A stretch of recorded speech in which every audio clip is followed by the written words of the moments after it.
After her second divorce, Ana Trujillo drifted into her 40s, enjoying the single life. House to house, apartment to apartment, man to man. But that all changed when she met a Swedish-born scientist named Stefan Andersson. He was very cosmopolitan. He was brilliant, highly educated. And quite the gentleman. He puts women on a pedestal. An 18th story pedestal, to be exact. A beautiful condominium overlooking Herman Park. They had doormen, they had valet parking. But they wouldn't have much time.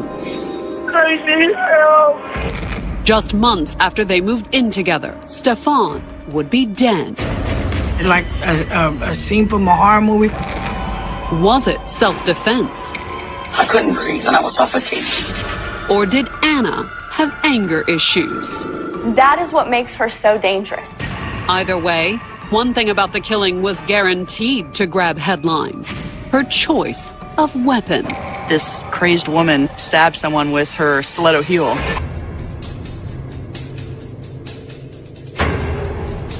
Houston, Texas, June 9, 2013.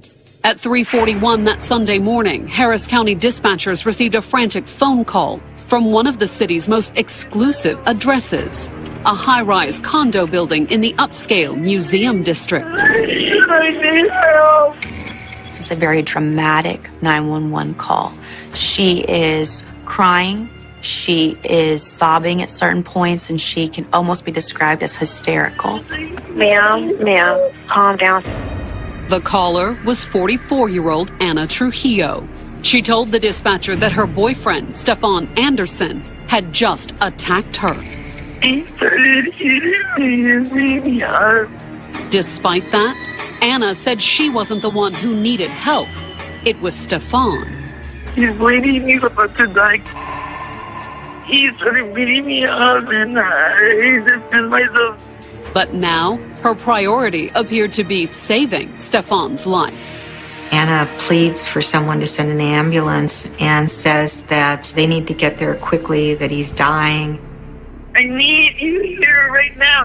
Police and paramedics rushed to the scene.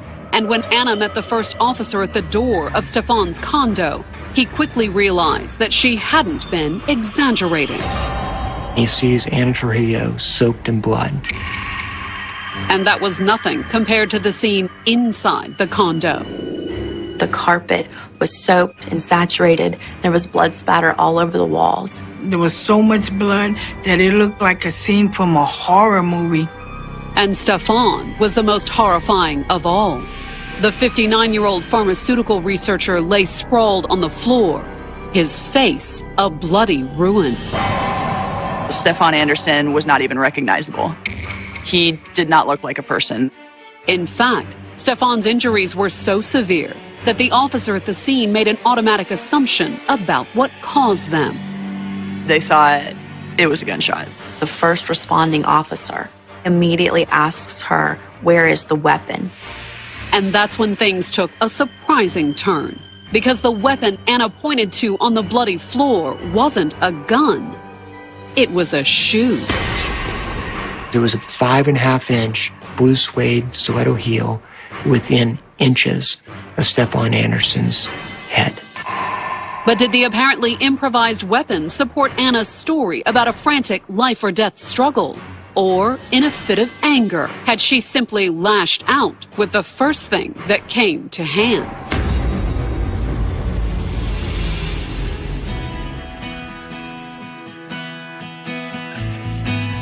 Born in 1969, Ana Trujillo grew up in Waco, Texas, part of a family of strict Jehovah's Witnesses. She seemed to have a very supportive family. They weren't well off, though, and Ana never went to college. Instead, she got married straight out of high school. She was around 19 years old at the time, and her husband worked off and on, but Ana was the main support of the house. Outgoing and attractive, she made good money as a sales rep for the local Coca-Cola bottler. She did very well at it, and she was with Coca-Cola around 10 or 12 years. Ana and her husband had 2 daughters together, but split in 2000. Ana Trujillo eventually was divorced. She spent the next year as a single mom. Anna had custody of her 2 daughters. And then in 2001, Anna met and married a new man, and the family moved to suburban Houston. They wanted to be closer to her new husband's son. Life in Houston was an eye-opening experience for a woman who grew up poor in Waco. This was the first time that Anna had lived in a big city, and she fell in love with Houston. But after 7 years of marriage, she fell out of love with her second husband. That marriage subsequently ended in divorce. And with her daughters all but grown, Anna embarked on a new life. Her 2 daughters were living with him out in the suburbs, and Anna moved down into the city. In the city, the 39-year-old found a new career. She did work as a licensed massage therapist. She was quite outgoing, very animated, kind of a go-getter. She knew what she wanted to do, and she was out doing it. And mostly what the newly single Anna wanted to do was enjoy life. She just changed drastically. In ways that were a complete 180 from her background and upbringing. Her family was religious. Anna never drank very much. She was starting to drink more. She got really involved in the nightlife. She frequented bars and restaurants. She liked lots of attention, and she liked to go out and party. And when Anna partied, she partied hard. She liked tequila shots. She was just a loose cannon. You didn't know what you were going to expect from Anna Trujillo. She got plenty of attention, too. People were always attracted to her. Especially men. Anna Trujillo traded on her sexuality. For drinks, meals, and places to stay. She didn't have her own apartment, her own place. She was somewhat of a drifter. She went from house to house, apartment to apartment, man to man. Which was basically how Anna first met Stefan Anderson. Anna was staying with a man who was living on one of the upper floors in the same condominium building. So they met each other in the hall. And they hadn't been talking long before Anna discovered that the debonair older man with the accent was single. Born in 1954, Stefan was a respected pharmaceutical researcher. He was brilliant, highly educated.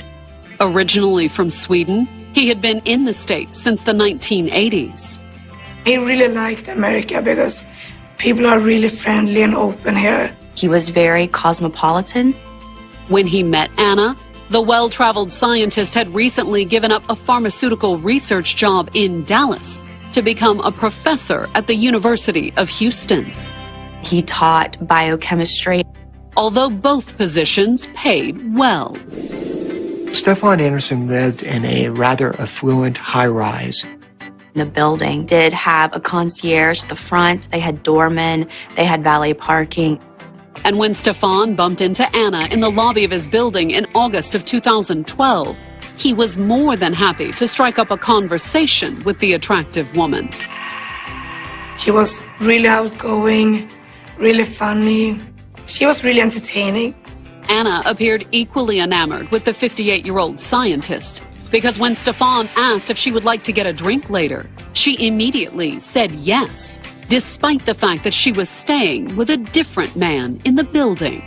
That relationship was ending. They'd end up going out that evening together. And within days, she was spending her nights with Stefan, too. It didn't take long before they moved in together. Not that they spent too many evenings in Stefan's condo. They would go to various restaurants and bars there in the museum district. This is one of the best areas in Houston. Lots of fine museums, fine restaurants, lots of interesting nightlife. And Stefan always picked up the check. He puts women on a pedestal. Even if their relationship raised a few eyebrows among Stefan's elite social circle. Their relationship, to a lot of people, was bizarre.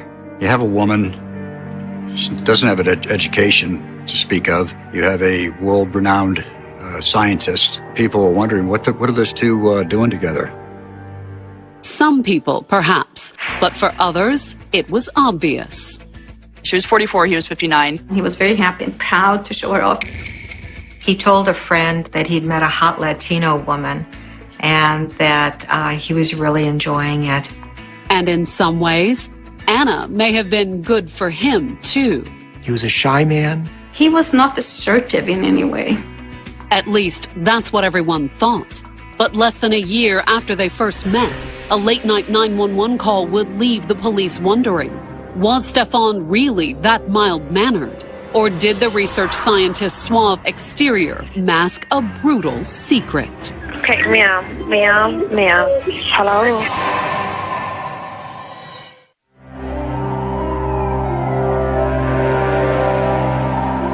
On June 9th, 2013, Houston police responded to an urgent 911 call from the Park Lane, one of the most exclusive addresses in town. A beautiful condominium overlooking Herman Park. Minutes earlier, 44-year-old Anna Trujillo had called 911 to report that her boyfriend, Stefan Anderson, had just assaulted her. I was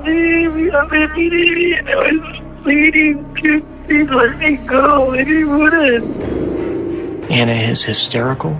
She's crying. She's sobbing. It's actually hard to even understand her. And when the first officer on the scene reached the condo, it was clear that Anna had reason to be distraught. When he gets there, Anna Trujillo opens the door, covered in blood. But that was nothing compared to Stefan's condition. At the end of the hallway, he can see Stefan Anderson laying there in a pool of blood. The 59-year-old university professor wasn't moving, his head a bloody mess.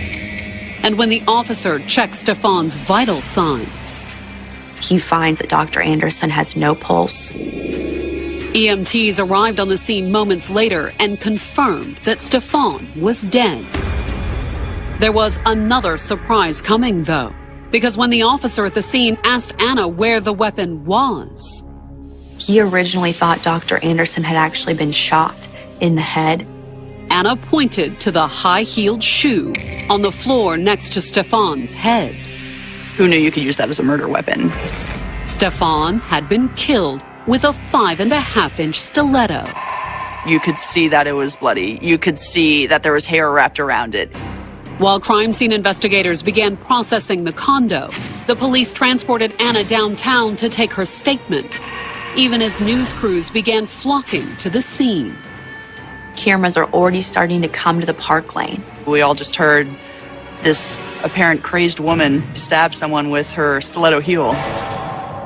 Escorted out of the Park Lane before the news crews could set up, the police brought Anna downtown for a formal statement. And once inside the interrogation room, Anna explained that her relationship with Stefan had started out well. We went out, and it was positive, it was very good. He really liked me. He actually texted me that he was crazy and in love. And according to Anna, he meant it. He asked me to move in, and he asked me to marry him. Anna said that her first inclination was to say yes. I like intelligence, he's respectable, and he treated me very good. But she also said that she hesitated. According to Anna, Stefan's devotion had a dark side. She said there was a lot more going on behind the scenes than what people saw. For one thing, Anna said that Stefan was a lonely, lonely man. Most of his family still lived in Sweden. His close friends really were still in Dallas. And once they started dating, Anna said that Stefan's affection for her had become obsessive. That was his everything. And Anna said that Stefan refused to let anything or anyone infringe on their relationship. She claimed that he was very jealous. Everywhere, he just 24/7 on me. But according to Anna, Stefan's drinking was the worst part. He could not stop drinking. He'd start drinking from about 9 o'clock in the morning till 6 at night. And when he was drunk, Anna said that the mild-mannered professor became a very different man. He started becoming abusive. like physically abusive, mentally abusive? Mentally abusive, ugly, yeah, to me. Just by words and how he treated you? And then the words he used, yes. Although words had been enough, according to Anna. She told the investigators that at the beginning of 2013, she'd packed her bags to leave. I said, you know what, I can't live like this. Anna said she had left, heading down to Mexico for an extended vacation. But she also claimed that Stefan had contacted her regularly the entire time she was gone, begging her to come back. I told him that I love him, that he's drinking too much, that he needed, to stop. According to Anna, that's exactly what Stefan did. She said that by early in the summer of 2013, Stefan had sought treatment and kicked his drinking habit entirely. He was looking good, gets a tan. Anna told the investigators that Stefan had been doing so well that when he once again asked her to marry him at the beginning of June, she had said yes. This is what I wanted this whole time, so we're happy and everything. But that happiness wouldn't last. According to Anna, she and Stefan had gone out on the town the night before, partly to celebrate their pending engagement. They went to 5015, which is an upscale bar here in Houston. And despite his recent return to sobriety, Anna said that she noticed that Stefan was drinking. Not that she'd apparently thought much of it at the time. We're having a nice time, and it was good. But Anna said by the time they got home, Stefan wasn't just drunk. She said he'd become angry, too. And they'd both been drinking, and, it's a volatile situation. According to Anna, Stefan had accused her of flirting with other men at the bar. I get jealous when you're talking to those guys. Anna said that when Stefan started getting belligerent, she had decided to leave. But according to Anna, when she turned for the door, Stefan had flown into a rage. He just came in towards me. He goes, you're not going to go anywhere. You're not going to leave me again, ever. Anna said that Stefan had gotten between her and the door. He wouldn't let her leave. I'm like, please, please let me leave. But according to Anna, the more she pleaded, the angrier Stefan had become. He starts to get out of control, and he's yelling, and he's put into a frenzy. And when Anna bolted for the door, he grabbed me, and he wouldn't let me go, and he started wrestling with me. He got her into a very painful wrestling hold. And they said they fell over a couch, rolled off of the couch, struggled, went down the hall, struggled more. He slammed her up against the wall. Anna said she had fallen to the floor soon after, with Stefan on top of her. I couldn't breathe, and I was suffocating. And I was like... Dr. Anderson was hurting her tremendously, putting her in a lot of pain. I was losing consciousness. On the verge of blacking out, Anna said she had reached for the first thing she could find, her 5-inch stiletto heel. She grabbed the shoe. That was the only thing that she could use as a weapon. I was just hitting him with the shoe. Please stop, stop. But she said that Stefan hadn't released her until it was too late. And then that's when I saw the blood. And it was only then, once he'd rolled off of her, that she'd realized just what she had done. I felt sickened, like I saw him. If what Anna said was true, Stefan's death was quite possibly justified. This is domestic violence. It was a sudden passion case. She did what she had to do. It had all the makings of a self-defense case. But only if she was telling the truth. And with what promised to be a high-profile homicide on their hands, the Houston police decided to take Anna into custody until they could check out her story.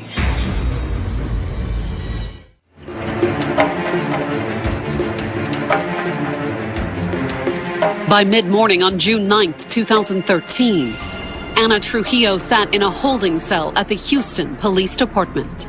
The 44-year-old massage therapist had been taken into custody a few hours earlier after killing her boyfriend, Stefan Anderson. Whenever a woman kills a man, the first question is, what did he do? There is this perception out there that because women generally are not as violent as men, that clearly he must have deserved it. And that appeared to be true in Anna's case.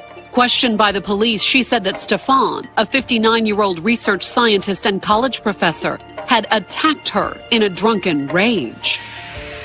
He started beating me, and I was telling him to please stop. Anna said that she had fought back with the first weapon that came to hand, her 5-inch stiletto heel. She started striking him with a shoe. It was the only thing available at the time. She just did what she could to save herself. And police were inclined to believe her. Her story on the surface seemed very plausible. The police did take her into custody while they verified her story, though. And the first step was having her strip off her bloody clothes so the police could document her injuries. I photographed her from top to bottom, side to side, back. But even before the photos were shot, Anna's story started to go awry. Anna Trujillo suffered no injuries. Anna Trujillo has not a mark on her, not a bruise, not a scratch, nothing. It was a marked and extremely suspicious contrast to Stefan's injuries, which were massive. Stefan Anderson was struck at least 25 times. You could see definitive shapes of that heel mark right there on the head. However, those weren't the only wounds the autopsy found, though. He also had puncture wounds to the back and front of his forearms, and especially to the palms of his hands. In other words, textbook defensive wounds. We believe he put up his hands and arms to defend or protect his face. Meanwhile, the crime scene investigators back at Stefan's condo had made some curious discoveries of their own concerning the blood spatter where Stefan had died. The vast majority of the stains are all about 2 feet from the floor, very low to the ground. Which suggested the exact opposite of Anna's story, that Stefan had been on top of her. These blows were inflicted as Stefan Anderson was on his back. And when the investigators examined the bloody clothes Anna had been wearing, they noticed something else. Anna Trujillo had blood soaked in her crotch and in her thighs. The defensive wounds, the blood spatter, and the bloodstains on her clothing all led the investigators to the same conclusion. Every strike to Stefan Anderson was while he was laying down, and she was on top of him. She was straddling him. And if that was true, that meant Anna's entire account of Stefan's death was a lie. Anna Trujillo did not act in self-defense. However, when the investigators questioned the couple's friends, they confirmed at least part of Anna's story. Stefan had struggled with alcoholism, especially since moving to Houston a few years earlier. He really didn't have a social network in place, and he did turn to drinking. And Anna's claims that he was an angry, abusive drunk. Would his friends confirm that, too? Anyone that knows him are 100% sure that there was no abuse from his side against her or towards her. There was no information that said that Dr. Anderson had ever been violent with anybody, ever. Stefan is this incredibly gentle man. Just incredibly gentle. He would never even say bad words to anyone. And while Stefan's friends admitted that he was an alcoholic, they said that compared to the Chardonnay-sipping Stefan, Anna was far worse. Ms. Trujillo had been arrested twice for driving while intoxicated.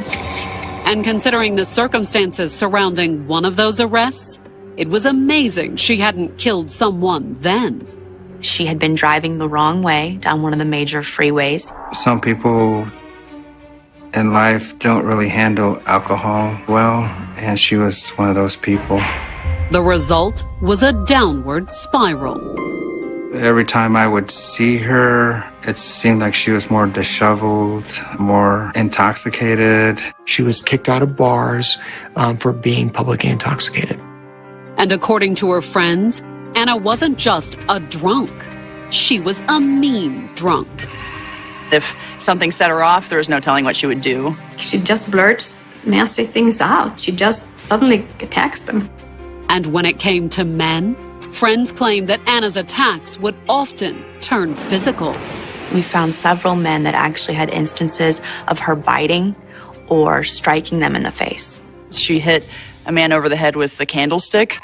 Needless to say, once Anna had hooked up with the shy, quiet Stefan, friends had figured it was a disaster waiting to happen. The two of them together was a bad combination. They kind of spiraled out of control when the two of them were together. I think in some ways it sounded like a perfect storm. Not only was Anna loud and domineering, she was the one that was aggressive. Stefan's mild manner did little to keep her worst tendencies in check. He would never stand up for himself. He doesn't want anyone to be angry or upset.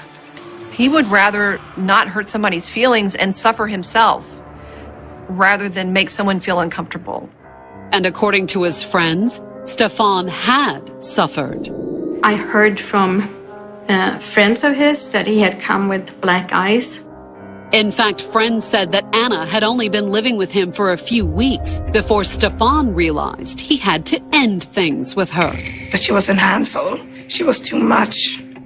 Although even then, friends said that the mild-mannered scientist had, of course, hesitated.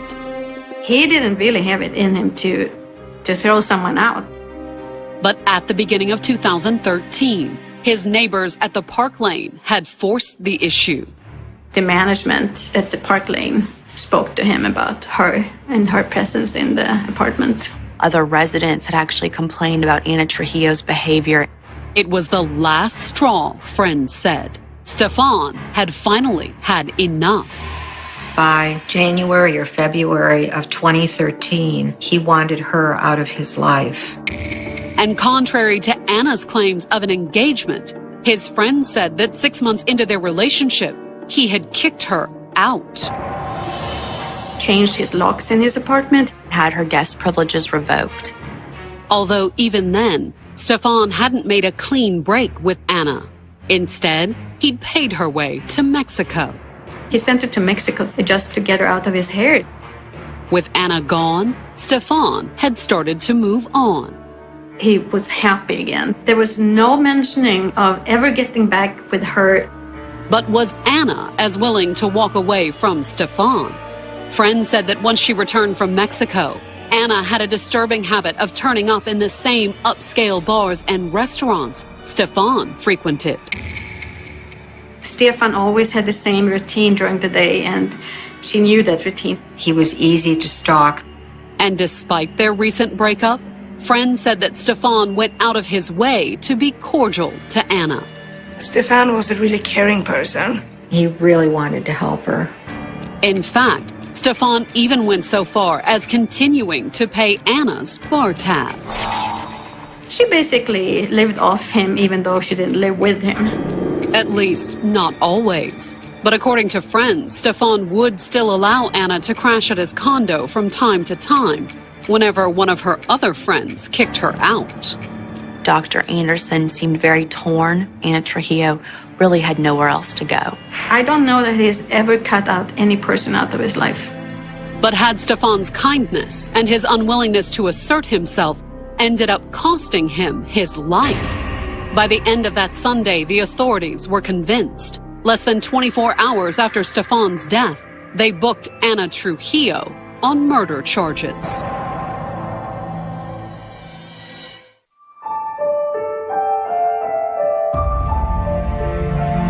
On March 31st, 2014, Ana Trujillo walked into a packed courtroom at Houston's Harris County Courthouse. There were cameras and definitely lots of media attention in the courtroom. The 45-year-old massage therapist was charged with the sensational murder of her ex-boyfriend, a 59-year-old scientist and university professor named Stefan Anderson. The community interest was huge. Everyone was fascinated by this. And given the weapon she had admitted using to kill Stefan, it was easy to see why. The news that a woman had pummeled a man to death with her stiletto heel just took off like wildfire. She was dubbed as the stiletto murderer. Released on a $100,000 bond, Anna had spent the months before the trial telling anyone who would listen that she wasn't a murderer at all. She had done several pre-trial interviews trying to get her side or her story out there. He attacked me and I defended myself. Anna Trujillo's story was always self-defense. The pain was so excruciating and I was in fear and all I had was my shoes. But the prosecution wasn't buying it. The physical evidence just didn't match what she was trying to say.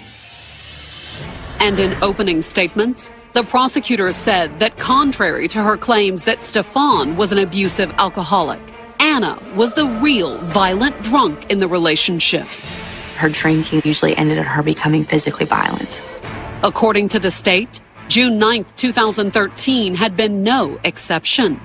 The prosecution argued that when Stefan and Anna had returned to his condo after a night out drinking, something had set off Anna's notorious temper. They came back, things got heated, and she just became out of control. And at some point during her outburst, the prosecution believed that Anna had shoved her ex-boyfriend to the floor. We know that Dr. Anderson had fallen down on his back. He's face up. That's when, according to the prosecution, Anna had grabbed the murder weapon, her 5-inch stiletto heel. She climbed on top of his chest and then repeatedly struck him. It was basically like taking an ice pick to someone's face. And the prosecutors claimed that even as she beat him to death, there was no evidence that the kind, gentle Stefan had tried to retaliate. Even at the moment that Stefan Anderson is being beat to death, he refuses to hit a woman. There was no reason for her to kill Stefan Anderson. This was not self-defense, this was murder. And the prosecution felt they had the witnesses to prove it, too, including one who could attest to Anna's behavior on the night of Stefan's murder. On March 31st, 2014, prosecutors called a Houston cab driver named Rosemary Gomez to the stand. She testified that Stefan had called for a cab at about 1:30 a.m. on June 9th from the Museum District bar where he'd had dinner and drinks with Anna. But when Rosemary met Stefan outside the bar, Anna hadn't wanted to leave. He asked me if I could wait a minute because he had to go get his lady friend. Security footage from inside the bar appeared to back up Rosemary's story, too. You see Anna Trujillo flirt with other men at the bar. You see her to continue to drink alcohol. And it was only after several minutes with the meter running that Stefan finally managed to pry Anna away from her tequila. You could tell she had way too much to drink. Anna Trujillo was very aggressive, very angry, and belligerent. And according to Rosemary, the cab ride that followed had seemed like an eternity. Anna Trujillo cussed her out on the way home and got very, very angry and verbally abusive with her. F this, F that, bitch this, bitch that. It was like 8 minutes of hell. Stefan had tried to make the best of the situation. He was very calm the whole time, very together, you know. He never cursed. He never said anything bad. He was apologizing for her to the cab driver. He was more embarrassed than anything else. And when the taxi had finally arrived at Stefan's building, Rosemary said that Anna had refused to wait while he paid the fare. She started telling me, let me out this cab. She was jerking on the door and stuff, trying to open it up, you know, and kicking at the back seat. Despite her haste, Rosemary testified that once out of the cab, Anna had stood on the sidewalk and continued to scream at Stefan. She's very derogatory in the way that she speaks to Dr. Anderson. Just went on, you know, like a drunk person, how they carry on.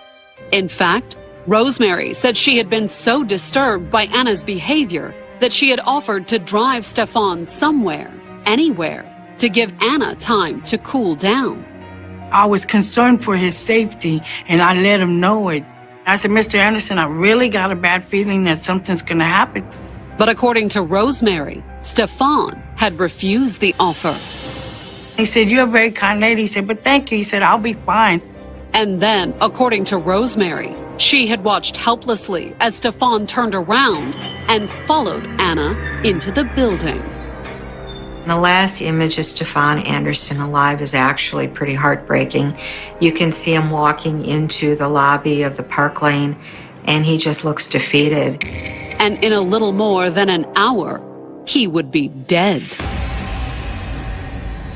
But while the prosecution accused Anna of killing Stefan in a drunken rage, when it was the defense's turn, they reminded the court that she wasn't the only one that had been drinking that evening. Dr. Anderson was an alcoholic. And that was despite his recent stint in rehab. He was in relapse, that he was probably worse than when he first quit drinking. And the defense had the evidence to prove it, too. Stefan's blood alcohol level. It was above the legal limit.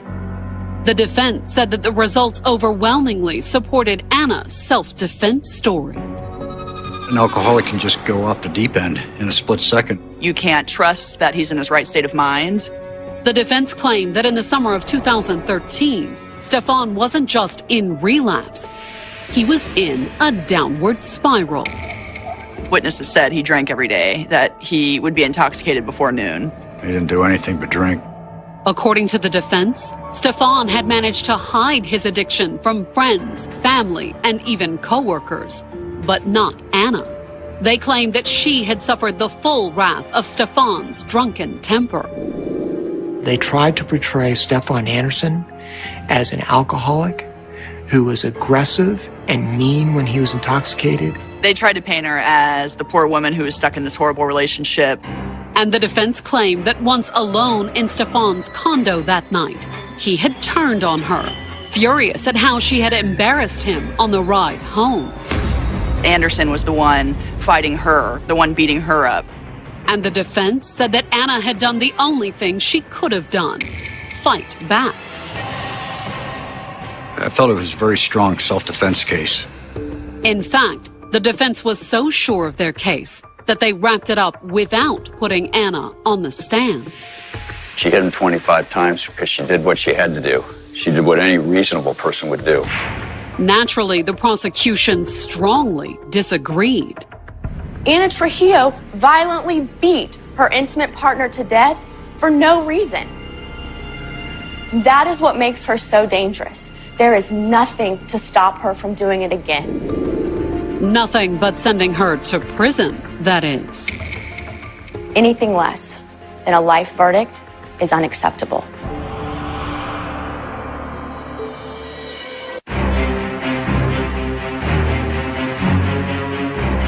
On April 8, 2014, the jury in Houston, Texas announced it had reached a verdict in the trial of Anna Trujillo. The 45-year-old was charged with murdering her ex-boyfriend, Stefan Anderson, with a stiletto-heeled shoe. From the get-go, this case garnered national attention because of the murder weapon. Anna didn't deny killing Stefan. She claimed that it was self-defense. But when the verdict was read, the jury found her guilty of murder. Anna took the news surprisingly well. She was very calm. She was very collected. But she wasn't resigned to her fate. At her sentencing on April 10, 2014, she finally took the stand to make a statement. And she wasn't apologetic either. She wasn't like scared or worried or nervous. Instead, she all but demanded that the jury give her the minimum sentence. As little as 5 years in prison. And despite the fact that the jury had rejected her self-defense claim, she stuck to it. She talked about some of the violence that she'd suffered. She described how horrific the fight was, that she was just trying to use self-defense to keep herself alive. In fact, she didn't just describe it. She went on and on about it for over 7 hours. She was telling her whole life story. She just kept on talking and talking and talking. Anna and her attorney even went so far as to act out key moments of the alleged struggle in front of the jury. It was Anna Trujillo's show. But would her last-minute plea, all 420 minutes of it, make any impression on the jury? The jury sentenced her to life in prison. She was so shocked. And she began sobbing. I think she expected to get off there easy. For Stefan's friends and family, some of whom had traveled all the way from Sweden for the trial, the sentence brought some sense of closure. Even if nothing can get him back again, we're happy that justice is served. But it couldn't make up for the tragic death of a kind and gentle man. He did not deserve what happened to him at all, in any way. He was a really good person, the best person ever. And she is either a really crazy person or a really evil person that could do something like that.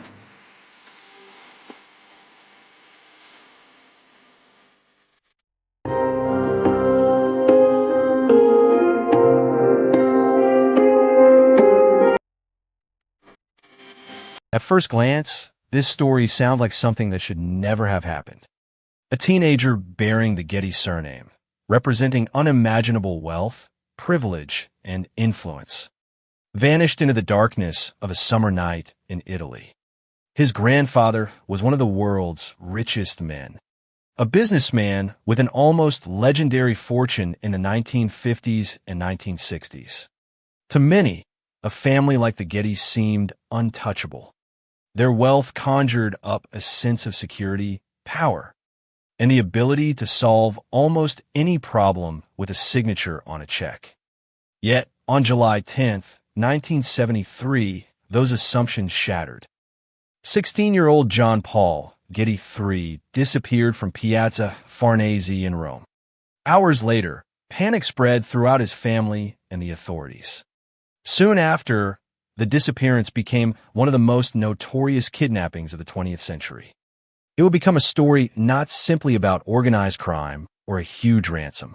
It would become a story about family, trust, doubt, suffering, and the painful realization that even unlimited wealth has its limits. There are crimes that shock because of their brutality, and there are crimes that endure because they expose uncomfortable truths about human relationships. The kidnapping of John Paul Getty III belongs to the latter category. It forced the public to ask difficult questions. What is the value of a human life? Does extraordinary wealth create extraordinary responsibility? Can a family torn apart by distance, divorce, and conflicting beliefs unite in the face of unimaginable danger? These questions were not only asked in newspapers, but were also hotly debated at dinner tables. Across Europe and America, the answers were never simple. Initially, his disappearance didn't cause immediate panic in every corner of the Getty family. John Paul Getty III was known as a rebellious teenager. After his parents' divorce, he moved to Rome to live with his mother, Gail Harris Getty, and grew up as a young man whose lifestyle was a stark contrast to the disciplined image many associated with one of the world's wealthiest families. He immersed himself in the culture of the early 1970s. He spent time in nightclubs, associated with artists, participated in left-wing protests, occasionally modeled, painted, and even made jewelry to earn money. To some observers, he seemed less interested in luxury than in freedom. That reputation would have consequences when he disappeared. Instead of immediately accepting that he had become the victim of a violent crime, some initially questioned whether the abduction was staged. The primary possibility that the teenager had staged his disappearance to extort money from his wealthy relatives complicated the family's response and influenced the early stages of the crisis. Every hour that passed with questions about what had really happened was an hour in which suspicion overshadowed urgency. Meanwhile, somewhere far from Rome, the reality was far more terrifying. The young man had not disappeared voluntarily. He had been kidnapped by members of the Calabrian organized crime gang known as the 'Ndrangheta. Their objective was clear. They demanded $17 million for his freedom. The amount itself was enormous. But perhaps even more astonishing was the subsequent reaction. The central figure in that reaction was John Paul Getty III's grandfather, the oil billionaire J. Paul Getty, famous not only for his immense wealth, but also for his reputation for extreme frugality. He refused to pay the ransom immediately. His reasoning was blunt and uncompromising. If he paid the ransom for one grandson, he believed the other 13 would become targets for future kidnappings. Whether considered strategic calculation or cold indifference, this decision shocked public opinion. Newspapers around the world seized on the contrast between his immense wealth and his unwillingness to spend it to save a family member. As the days passed, the kidnapping transformed from a criminal investigation into an international tragedy watched by millions. Each development heightened public interest. Each delay deepened anxiety for the teenager whose fate remained unknown. Then, that moment dispelled almost all remaining doubts. Months after the kidnapping, a newspaper in Rome received a terrifying package. Inside were a lock of John Paul Getty III's hair and a severed ear, along with a threat that if the ransom payment was further delayed, more of his body parts would be taken. It was a brutal message intended not only to prove the kidnappers were holding the victim, but also to demonstrate their willingness to inflict irreparable harm. During his captivity, the wound became severely infected. John Paul Getty III also contracted pneumonia, and his health deteriorated significantly. The kidnapping was no longer a matter of speculation or distant negotiation. It had become an undeniable humanitarian crisis. Faced with irrefutable evidence of his nephew's suffering, J. Paul Getty eventually agreed to pay a portion of the ransom. He paid $2.2 million, an amount considered the maximum tax deductible under U.S. law at the time. The remainder was lent to his son at a 4% interest rate. Even after the teenager's release, the financial settlement remained one of the most controversial aspects of the case. Critics argued it reflected a willingness to calculate personal gain at a time when compassion was more important than anything else. Others worried that the unlimited ransom payment could encourage future kidnappings targeting members of wealthy families. Regardless of which side public opinion leaned, the debate ensured that the Getty kidnapping would never be remembered merely as a crime. It would be remembered as a family dispute that challenged conventional notions of love, responsibility, and duty. On December 15, 1973, after nearly 5 months in captivity, John Paul Getty III was finally released. He was found near a gas station near Lauria in southern Italy. Physically weakened and mentally wounded, he had survived an ordeal few could have imagined. According to his mother, he later tried to call his grandfather to express his gratitude for paying the ransom, which ultimately secured his freedom. His elderly grandfather, Getty, refused to answer the phone. That recorded moment remains one of the most haunting images associated with the case. It illustrates that even after freedom was restored, the emotional rift within the family remained painfully unresolved. However, his release did not mark the end of the investigation or the end of the suffering. Italian authorities arrested 9 suspects linked to the 'Ndrangheta terrorist organization, including high-ranking members such as Girolamo Piramali and Saverio Mammoliti. Despite this, only 2 were ultimately convicted. Many suspects were acquitted due to lack of evidence, and much of the ransom money was never recovered. For investigators, this case highlighted the immense challenges in prosecuting organized crime. However, for John Paul Getty III, the legal outcome could not erase the trauma caused by his captivity. In the years that followed, he underwent reconstructive surgery to repair his severed ear, but the psychological wounds were far harder to heal. Alcohol, drugs, and tranquilizers gradually became a part of his life. In 1981, at the age of 25, the combined use of alcohol, Valium, and methadone led to severe liver failure and stroke, leaving him quadriplegic with severely impaired speech and vision. and confined to a wheelchair for the rest of his life. He lived for decades under constant care before dying in England on February 5, 2011, at the age of 54. His abduction later inspired many major dramatic works, including his attempt to call his grandfather to express gratitude for paying the ransom, which secured his release. The elderly Mr. Getty refused to answer the phone. That captured moment remains one of the most haunting images associated with the case. It shows that even after release, the emotional rift within the family remained painful and unresolved. However, his release did not mark the end of the investigation or the end of the suffering. Italian authorities arrested 9 suspects linked to the 'Ndrangheta, including high-ranking members such as Girolamo Piramali and Saverio Mammoliti. Despite these arrests, only 2 were ultimately convicted. Many suspects were acquitted due to lack of evidence, and much of the ransom money was never recovered. For investigators, the case demonstrated the immense challenges of prosecuting organized crime. However, for John Paul Getty III, the legal outcome could not erase the trauma caused by his captivity. In the years that followed, he underwent reconstructive surgery to repair his severed ear, but the psychological wounds were far harder to heal. Alcohol, drugs, and tranquilizers gradually became a part of his life. In 1981, at the age of 25, the combined use of alcohol, Valium, and methadone led to severe liver failure and a stroke, leaving him quadriplegic, with severely impaired speech and vision, and confined to a wheelchair for the rest of his life.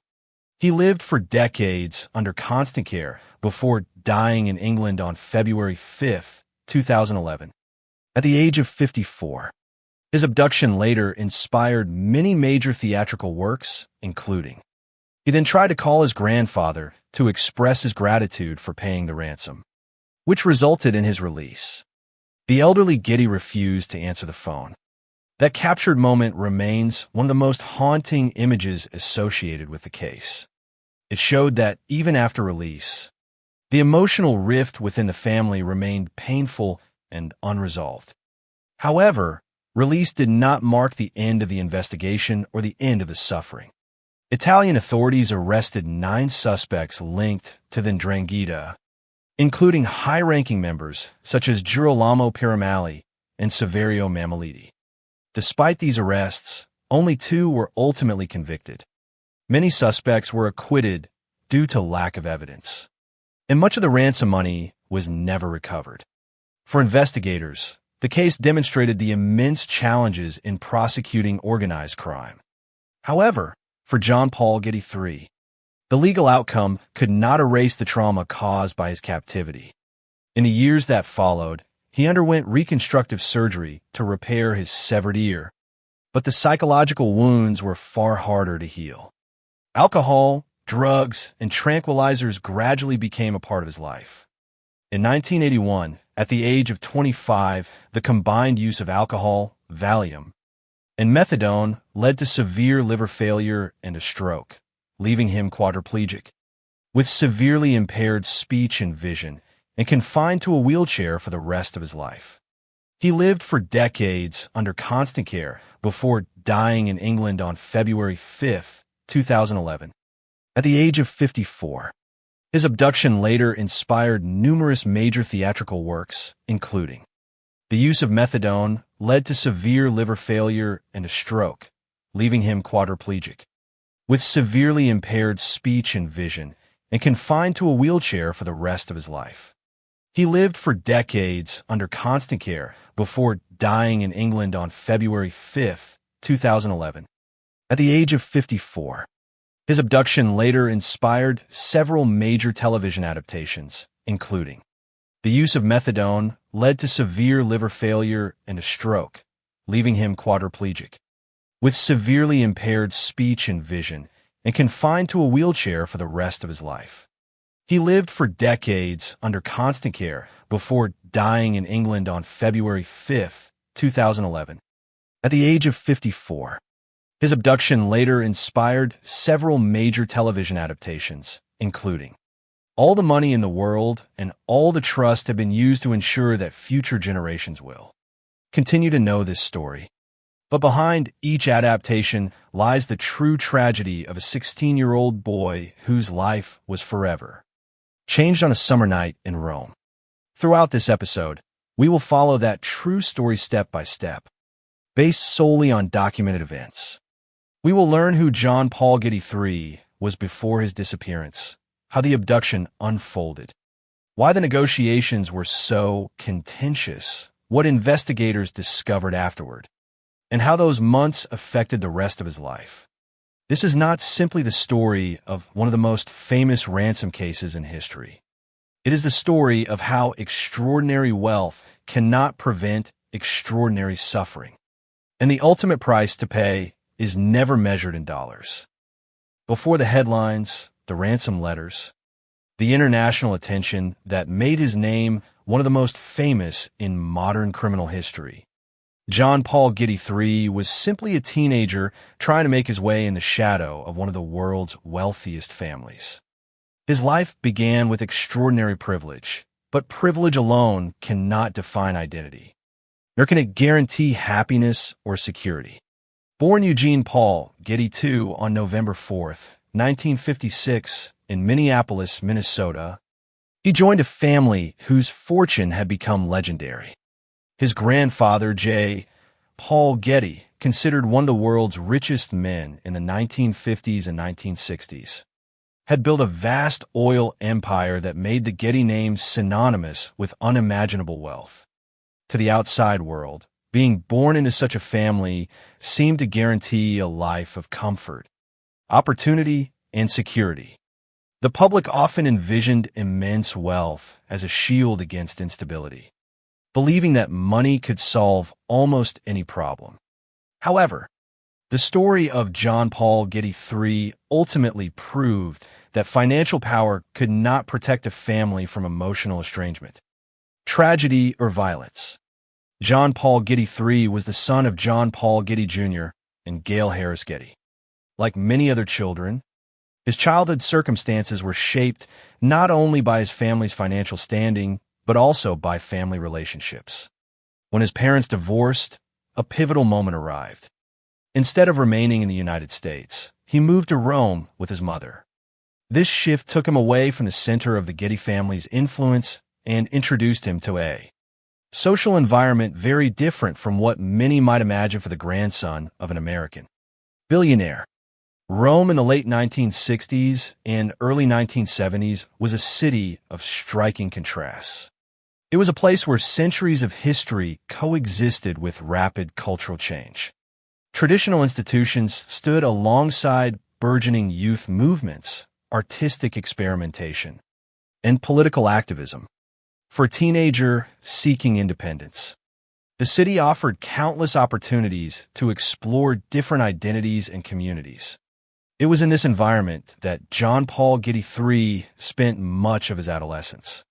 Instead of embracing the glamorous image many expected of an heir to a vast fortune, he gravitated toward the culture of rebellion that had shaped much of his generation. He embraced a hippie lifestyle, reflecting values and interests that were in stark contrast to public expectations of someone bearing the Getty surname. Instead of living a secluded life behind walls of privilege, he became a familiar figure in Rome's social and artistic circles.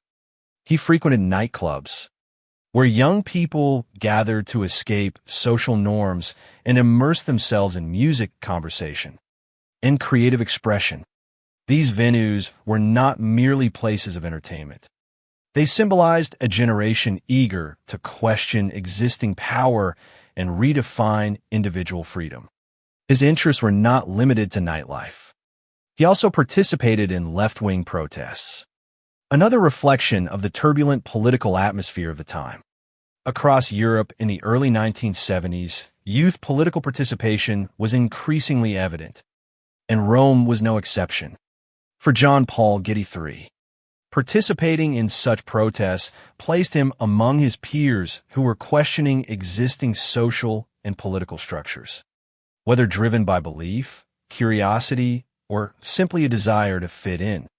These activities became part of the public image surrounding him. They also contributed to perceptions that would later influence the response to his disappearance. Unlike the stereotypical image of a wealthy heir solely dependent on his inheritance, he also pursued creative work. According to available information, he worked as a model, painter, and jewelry maker to earn a living. These activities show a young man interested in artistic expression and personal independence. Although Getty's fortune was vast, his daily life reflected interests that transcended luxury or business. His modeling career introduced him to Rome's creative community, while painting and jewelry making allowed him to develop his artistic skills and interact with people whose lives were vastly different from those of the international financial world. These activities also solidified his connections with artists and other members of the city's liberal arts scene. To outsiders, he appeared more like an adventurous teenager eager to explore the possibilities of youth than a future business executive. However, public perception can be a double-edged sword. The very lifestyle that made John Paul Getty III seem unconventional also created assumptions about his personality. Information about his interest in nightlife, political protests, art, and liberal social groups shaped how others perceived him. These perceptions then became incredibly important after his disappearance. Instead of immediately concluding that he had become the victim of a serious crime, some questioned whether his disappearance was voluntary. The idea that he may have staged his own kidnapping for financial gain emerged in the early stages of the investigation. It is important to emphasize that this was still only an initial suspicion, not an established fact. However, the existence of such suspicion delayed the urgency with which some reacted to the ransom demand. The possibility that the disappearance was a staged act further complicated an already difficult situation. In retrospect, this moment shows how reputation can influence the interpretation of events long before evidence is available. A person's lifestyle, friendships, and public image can shape assumptions, which may be accurate or entirely false.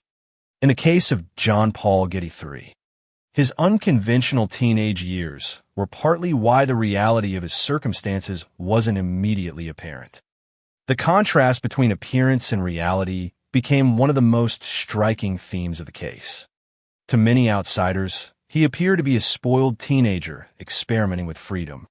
Few could have imagined that he would soon become the victim of one of the most infamous kidnappings of the 20th century. The Getty family itself occupied a unique place in the public imagination. The enormous fortune that J. Paul Getty had amassed attracted admiration, curiosity, and criticism of equal measure. Newspapers regularly reported on the family's wealth, business dealings, and lifestyle. As a result, the Getty name had become internationally famous long before the kidnapping occurred. This level of fame carried unavoidable risks. Organized crime groups understand that famous families are potential targets for ransom. The combination of global fame and financial resources is thought to create an incentive few ordinary families can match. However, fame also creates another consequence. Every personal event involving the Getty family has the potential to become international news. When tragedy finally struck, millions followed every development, transforming a private family crisis into a public spectacle. Yet for John Paul Getty III himself, life before his abduction was that of a 16-year-old teenager going through puberty. He grew up between two cultures, balancing the expectations associated with one of the world's most famous families with a desire to assert his individuality. His artistic interests, friendships, and involvement in youth culture reflect a person seeking experiences beyond the boundaries of inherited wealth. Whether painting, making jewelry, modeling, frequenting nightclubs, or participating in protests, he seemed determined to forge an identity of his own, not merely inherit one shaped by previous generations. There is a certain irony to this period of his life. While the name Getty opened countless doors, it also ensured he could never completely escape public expectations. Every decision was viewed through the lens of extraordinary wealth.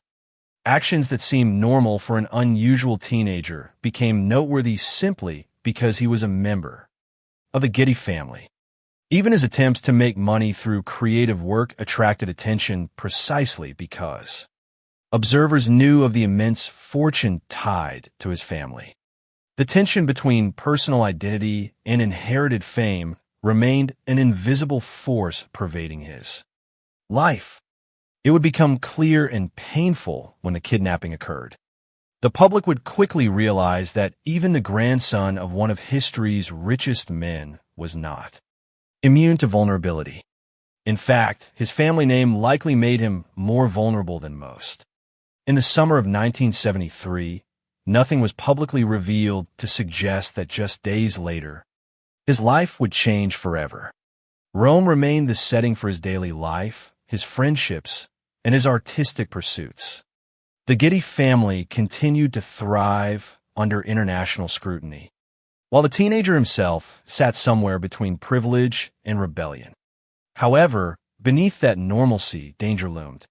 Unbeknownst to John Paul Getty III, individuals connected to organized crime recognized him not as a young artist or a risk-taker, but as the grandson of a billionaire whose family fortune represented an extraordinary opportunity.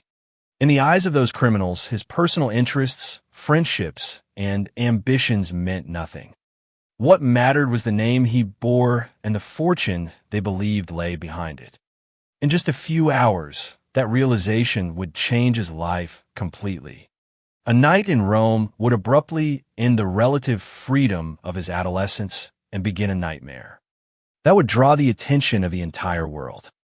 The summer of 1973 showed no signs that John Paul Getty III was about to become the victim of one of the most infamous kidnappings in modern history. Just 16 years old, he lived in Rome with his mother after his parents' divorce, immersed in the city's rebellious arts and youth culture. Like many teenagers, he spent his evenings with friends and enjoyed the freedoms of adolescence. However, unlike most young people, he bore one of the world's most famous family names. To organized crime, that name represented something far more valuable than personal identity. It represented access to vast fortune. At dawn on July 10th, 1973, around 3 o'clock in the morning, that realization changed his life forever. While in Piazza Farnese in Rome, John Paul Getty III was abducted. The attack occurred swiftly, marking the beginning of a nearly 5-month-long ordeal. Initially, very little information was publicly available about what had happened. Only one undeniable fact remained. The 16-year-old nephew of billionaire J. Paul Getty had disappeared. For his family, bewilderment mingled with fear. For investigators, each passing hour increased the urgency of determining whether the disappearance was voluntary or the result of a serious crime. Due to John Paul Getty III's unconventional lifestyle, the initial assumptions surrounding the case were far from straightforward.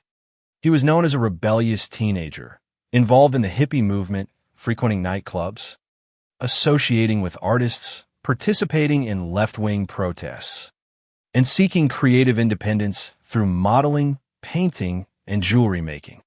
These aspects of his life influenced how some people interpreted his disappearance. Instead of immediately concluding that he had been kidnapped, there were initial suspicions that he may have staged the event to extort money from his extremely wealthy family.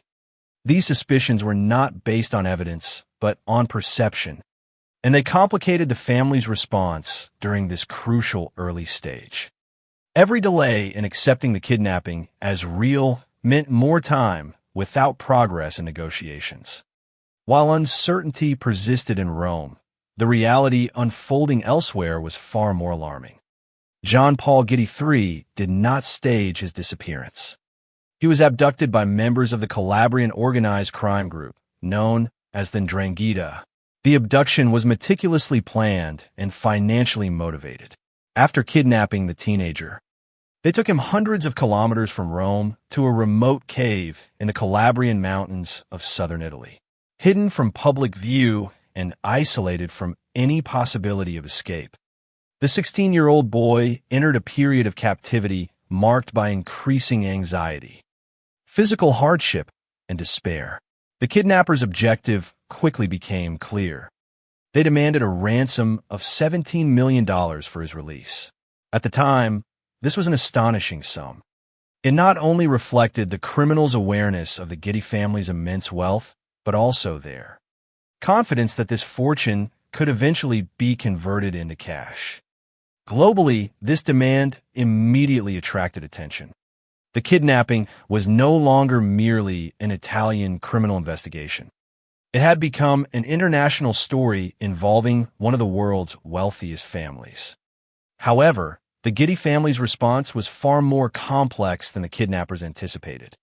At the heart of the negotiations was John Paul, Getty III's grandfather, J. Paul Getty, renowned for his extraordinary financial discipline. Instead of immediately agreeing to the ransom demand, he refused to pay. His explanation was clear and consistent. If he paid to secure the release of one grandson, he believed the remaining 13 would become attractive targets for future kidnappers. In his view, yielding to the ransom would encourage further crimes against his family, whether interpreted as strategic thinking or emotional detachment. This decision quickly became one of the defining features of the entire case. Public reaction was swift and deeply divided. Many found it difficult to understand how one of the world's richest men could refuse to meet the kidnapper's demands while his grandson remained captive. Others recognized the broader concern that paying a huge ransom could encourage organized crime, groups to repeat similar kidnappings. Regardless of personal opinion, that refusal significantly altered the course of events. The kidnappers expected money to bring about a quick payment. Instead, negotiations stalled and weeks turned into months. During this time, John Paul Getty III remained imprisoned in the remote cave where his captors held him. According to available information, the conditions of his captivity gradually deteriorated his health. Cut off from his family and uncertain whether rescue or negotiations could guarantee his freedom, he endured prolonged captivity while the ransom dispute continued in a distant location. As time passed, the kidnappers faced their own problems. Their demands did not yield the expected payment. They needed to convince the Getty family that the teenager was indeed in their custody, and they were prepared to carry out increasingly violent threats. In November 1973, the case reached its most horrific turning point. A newspaper in Rome received a package containing a lock of John Paul Getty III's hair and a severed ear. The package included a warning that if the ransom continued to be withheld, other body parts would be sent. The message was unmistakable. This act was orchestrated to dispel any remaining doubts that the abduction might be a hoax, and to demonstrate that the criminals were willing to inflict irreparable physical harm. The brutality of this act altered public perception of the case. What had previously been shrouded in uncertainty now became undeniable. The teenager's suffering was real, immediate, and worsening. The physical consequences of the injury were not limited to the amputation. According to reports, the Wound became severely infected during his captivity. He also developed pneumonia, further deteriorating his health. Each passing day increased the danger to his life. The kidnapping transformed from financial negotiation into a race against time. Evidence sent to Rome forced the Getty family to confront the reality that continued delay would lead to irreversible tragedy. Faced with irrefutable evidence that his nephew's life was in grave danger, J. Paul Getty ultimately changed his stance. He agreed to provide $2.2 million in ransom, an amount believed to be the maximum deductible under U.S. tax law at the time. The remaining funds were not only given to him, but also lent to his son at a 4% interest. rate. This financial arrangement became almost as famous as the kidnapping itself. For many observers, it symbolized the extraordinary complexity of the Getty family's response, even while acting to secure his nephew's release. Paul Getty maintained the financial discipline for which he had long been known. This agreement sparked widespread criticism and remained one of the most discussed aspects of the case decades later. Finally, after nearly 5 months of captivity, negotiations reached a goal. On December 15, 1973, John Paul Getty III was released. He was found near a gas station near Lauria in southern Italy. Despite his freedom, he emerged from prison in a weakened state after months of confinement, suffering from injuries, infections, and illnesses. The nightmare that began in Rome on the morning of July 10th had finally ended, but its consequences were only just beginning to unfold. One of the most touching moments after his release was his attempt to express gratitude. According to John Paul Getty III's mother, he called his grandfather to thank him for paying the ransom, which had secured his freedom. The elderly Getty refused to take the phone. Whether viewed as consistency, emotional distance, or something more complex, the recorded decision remains one of the most haunting events related to the abduction. It shows that even after the immediate crisis ends, unresolved tensions within the family continue to exist. Freedom cannot compensate for what was lost during the months of captivity. Physical wounds can be healed, but the emotional trauma will last far longer. The abduction is over, but the hunt for those responsible has only just begun. Italian authorities now face the daunting task of identifying, arresting, and prosecuting the individuals behind one of the most notorious crimes in the country's modern history. Investigators will soon discover that confronting organized crime is far more complex than securing the victim's release, and achieving justice will be almost as difficult as ending the abduction. The release of John Paul Getty III on December 15, 1973, marked the end of nearly 5 months of captivity, but also the beginning of another long and difficult chapter. For investigators, securing the victim's freedom was never the ultimate goal. The greater challenge now lay in identifying each individual responsible for planning, executing, and profiting from one of the most notorious kidnappings of the 20th century. The case attracted worldwide attention, putting immense pressure on Italian authorities to demonstrate that organized crime groups could be investigated and prosecuted under the law. Almost immediately, however, it became clear that solving the case would be far more complex than simply bringing the victim home. Unlike crimes committed by single individuals, this kidnapping involved members of a Calabrian organized crime group known as the 'Ndrangheta. Organized crime networks operate through multiple layers of loyalty, secrecy, and shared interests, making it difficult for investigators to pinpoint exactly who was involved in each stage of the crime. Even after the victim is released, many of the most crucial questions remain unanswered. Who planned the kidnapping? Who abducted John Paul Getty III from Piazza Farnese? Who guarded him during his months of captivity in the remote Calabria cave? Who transferred the ransom money? And, perhaps most importantly, who ultimately benefited from the enormous sum that secured his freedom?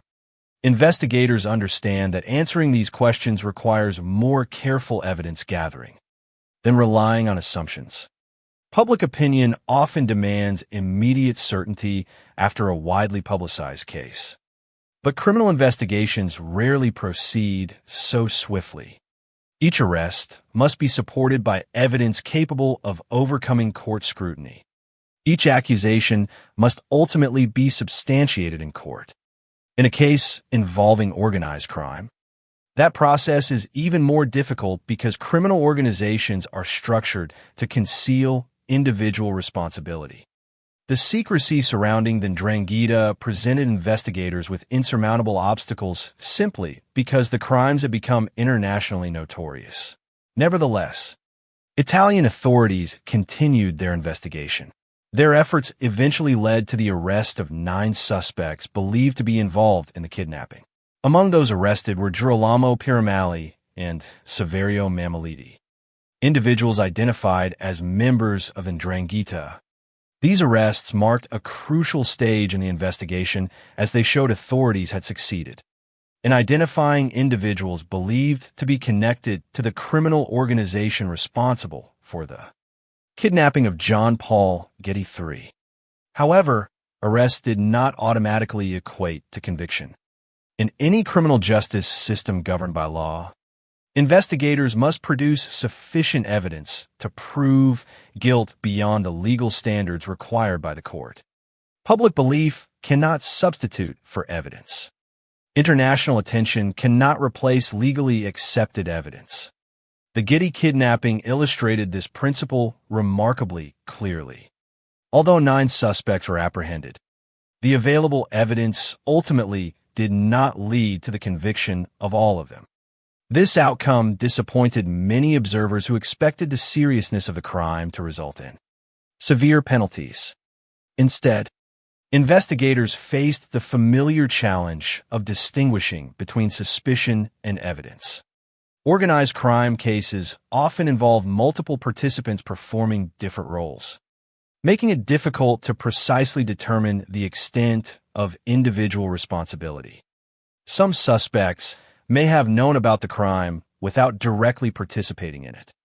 Others may have been involved in limited ways that are difficult to prove after the event occurred. The court required evidence linking each defendant to the specific crime, and if that evidence was insufficient, acquittal would become the legal consequence regardless of public opinion. Another primary goal of the investigation was to recover the ransom money. Initially, $17 million was demanded, and negotiations eventually led to the payment to secure the release of John Paul Getty III. Investigators naturally sought to determine where that money went. Recovering ransom money can achieve several important goals. It deprives criminal organizations of financial benefits, provides valuable evidence linking individuals to crimes, and may expose larger criminal networks. However, in this case, that goal was only partially achieved. According to available information, the vast majority of the ransom money was never recovered. The disappearance of that money was not merely a financial loss.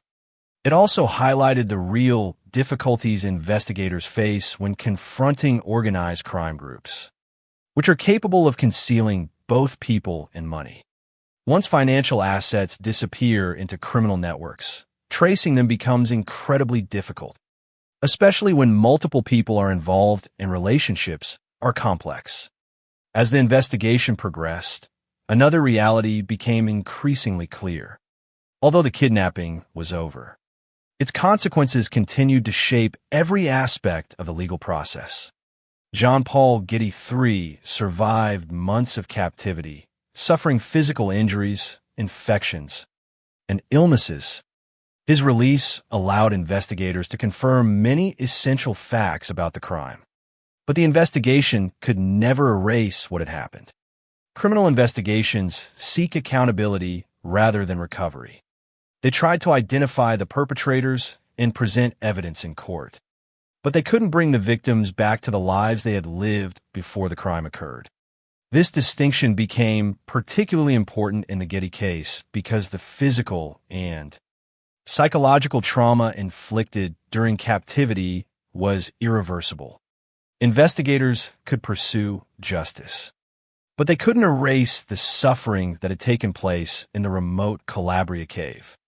Public attention remained extremely high throughout the investigation.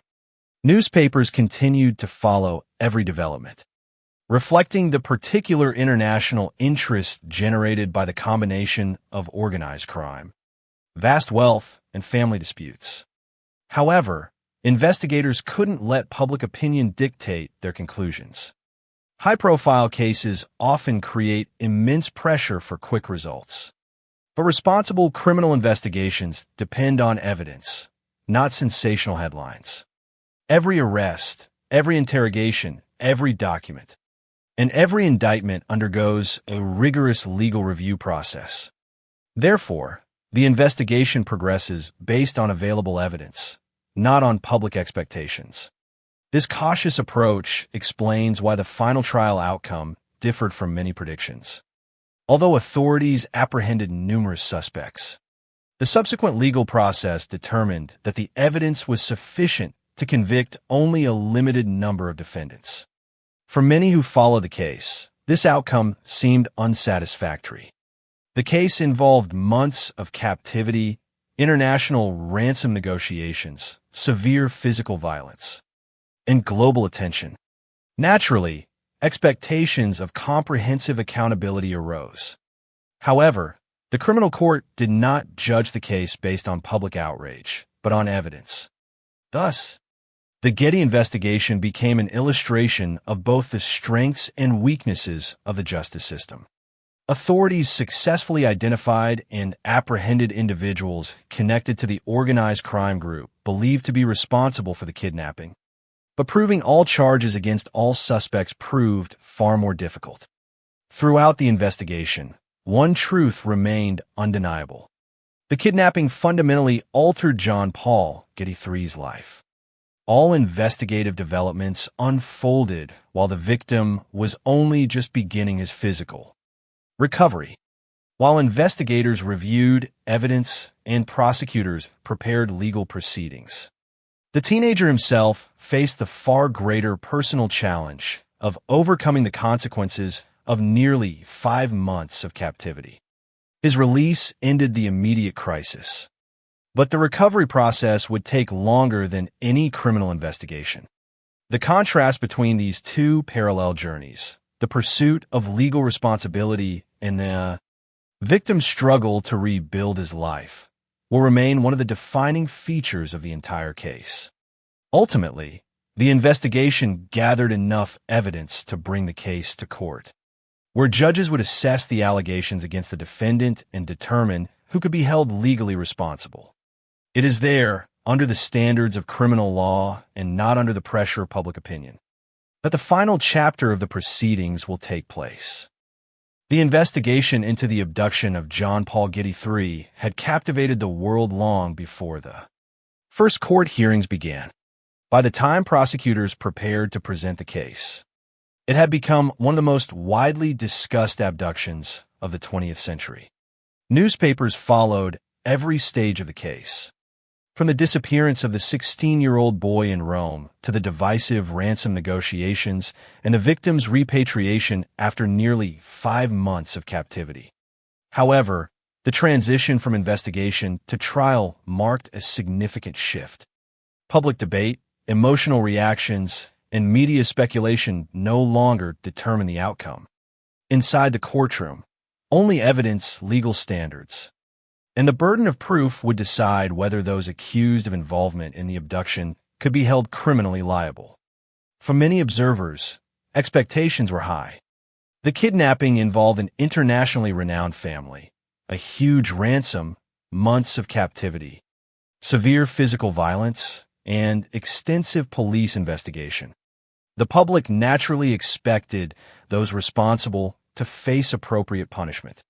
However, the criminal justice system does not operate according to public expectations.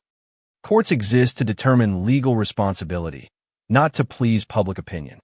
Each defendant enters the courtroom on the assumption of innocence, and prosecutors are responsible for proving guilt through sufficient evidence.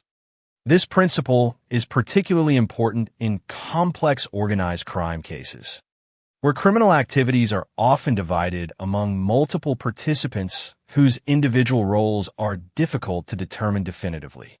The kidnapping of John Paul Getty III accurately illustrated how difficult this process is. Italian authorities arrested 9 suspects during the investigation. Among them were Girolamo Piramali and Saverio Mammoliti, individuals identified as members of the Calabrian organized crime group, known as the 'Ndrangheta. Their arrests reflected investigators' conclusions that organized crime played a central role in planning and executing the kidnapping. However, the arrests were only the beginning of legal proceedings. The legal system requires each charge to be supported by valid evidence capable of proving the individual's involvement in the crime. When prosecutors presented their case, the court considered whether the existing evidence established responsibility according to the legal standards necessary for conviction. The distinction between suspicion and evidence is becoming increasingly important. Investigators may reasonably suspect that multiple individuals were involved in a crime, especially a crime involving an organized crime network. However, criminal conviction requires more than mere suspicion. The involvement of each defendant must be proven with compelling evidence in court. In cases involving organized crime, this task is often particularly difficult because criminal organizations deliberately conceal their internal structure and individual responsibilities. Members may only know part of the overall plan. Different individuals may perform different tasks without direct knowledge of every aspect of the operation. These characteristics complicate efforts to link every suspect to every crime. The trial outcome reflects these difficulties. Of the 9 suspects apprehended during the investigation, only 2 were ultimately convicted. Many of the remaining defendants were acquitted due to insufficient evidence to prove their guilt. Under current legal standards, for the families involved and much of the public, this outcome is deeply disappointing. The scale of the crime led many to expect broader accountability. Instead, the court demonstrated a fundamental characteristic of the justice system. Criminal punishment can only be applied when there is evidence proving responsibility. An acquittal doesn't necessarily resolve all questions surrounding a crime, but reflects the legal principle that guilt cannot be presumed without sufficient evidence.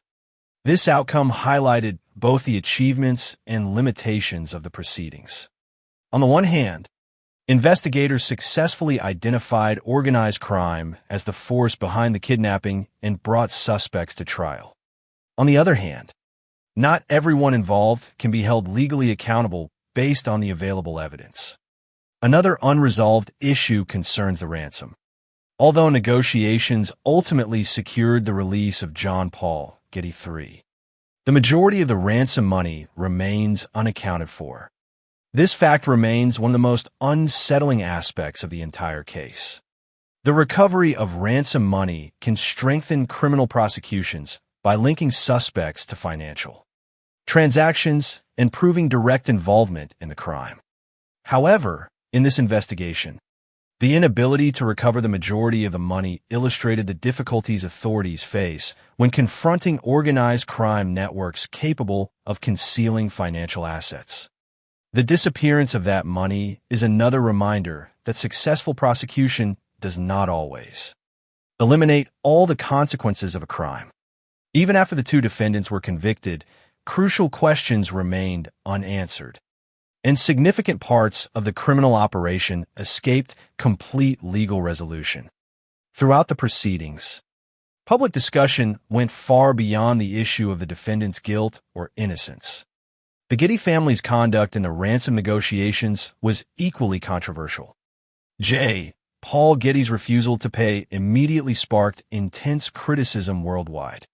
His explanation, that paying a ransom for one grandson would put his 13 other grandchildren in greater danger by encouraging future kidnappings, continued to divide public opinion. Some viewed his stance as a reasonable attempt to prevent organized crime from targeting his family. Again, others believed that the immediate safety of his grandson should take precedence over any financial or strategic considerations. The revelation that he ultimately contributed only a portion of the ransom and lent the remainder to his son at a 4% interest rate became one of the most widely discussed aspects of the case. While these financial decisions were not matters for which the criminal court had jurisdiction, they significantly influenced public perception of the Getty family's response. The court focused on criminal responsibility, while society continued to debate moral responsibility.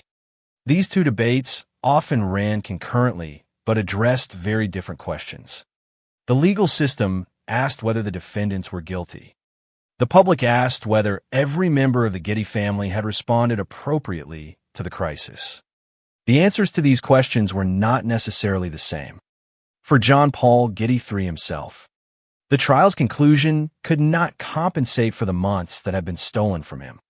Legal procedures exist to determine responsibility, not to erase the damage. No matter how many sentences were handed down, the physical and mental consequences of captivity remained. Ears were cut off, serious infections, pneumonia, and prolonged isolation were realities that no judicial ruling could reverse. Justice, even when served, rarely restored to victims the life they had enjoyed before the crime occurred. This reality became particularly evident in the Getty case because the most profound consequences extended far beyond the courtroom.